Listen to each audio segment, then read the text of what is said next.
Assalamualaikum warahmatullahi wabarakatuh. Salam sejahtera bagi kita semua. Salam Om Swastiastu, Namo Buddhaya, salam kebajikan. Perkenalkan, nama saya Anjani Eka Jayanti. Saya berasal dari SMA Negeri 1 Purwodadi, Kabupaten Subang. Di sini saya akan memaparkan materi tentang pengertian hukum dan fungsi hukum. Hukum adalah sekumpulan aturan atau norma yang mengatur perilaku manusia dalam masyarakat, yang dibuat dan ditegakkan otoritas atau lembaga yang berwenang. Hukum juga bertujuan untuk menciptakan keaturan, keadilan, dan ketertiban dalam masyarakat. Hukum dapat berupa undang-undang yang dibuat oleh badan legislatif, keputusan, pengadilan, peraturan, pemerintah, dan norma-norma lain yang diakui oleh masyarakat. Ada beberapa fungsi hukum yang saya akan paparkan. Yang pertama, mengatur perilaku. Hukum mengatur perilaku individu dalam kelompok, dalam masyarakat untuk mencegah konflik dan menciptakan ketertiban. Misalnya, hukum lalu lintas, mengatur cara berkendara agar tidak terjadi kecelakaan. Yang kedua, melindungi kepentingan dan hak. Hukum melindungi hak dan kepentingan individu dan masyarakat. Misalnya, hukum perlindungan konsumen melindungi hak konsumen terhadap produk yang tidak aman atau tidak sesuai standarnya. Yang ketiga, menyelesaikan sengketa. Hukum menyediakan mekanisme untuk menyelesaikan sengketa yang timbul antara individu atau kelompok.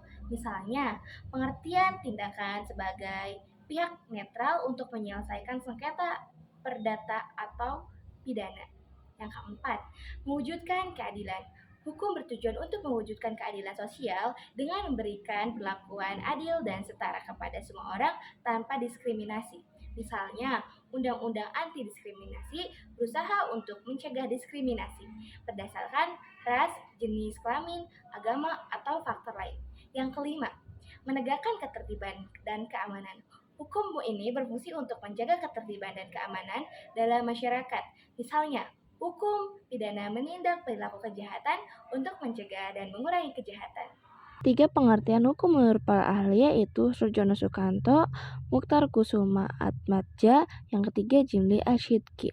Menurut Surjono Sukanto, hukum adalah kumpulan peraturan yang mengatur perilaku manusia dalam masyarakat yang dibuat oleh penguasa yang sah dan dapat ditegakkan melalui kekuasaan negara. Yang kedua, menurut Mukhtar Kusuma Atmadja, hukum adalah seperangkat peraturan yang mengatur tata tertib masyarakat yang terwujud dalam norma-norma dan sanksi-sanksi yang mengikat. Dan terakhir, menurut Jimli Ashidki, hukum adalah seperangkat peraturan yang mengikat yang diciptakan oleh negara untuk mengatur tingkah laku manusia dalam masyarakat.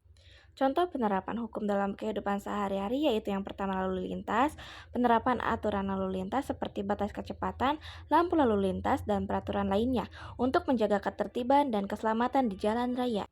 Yang kedua, hukum pidana. Penerapan hukum pidana terjadi ketika seseorang melanggar hukum dengan melakukan tindak pidana seperti pencurian, penipuan, atau kekerasan. Ketiga, pajak. Warga negara diwajibkan untuk membayar pajak sesuai dengan ketentuan yang berlaku untuk membiayai layanan publik seperti infrastruktur dan pendidikan. Dan yang terakhir, lingkungan.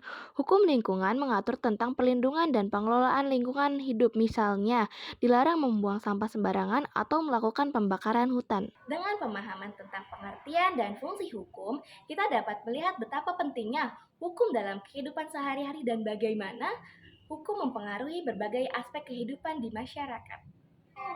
Sekian pemaparan dari saya. Wabillahi taufiq wal hidayah. Wassalamualaikum warahmatullahi wabarakatuh.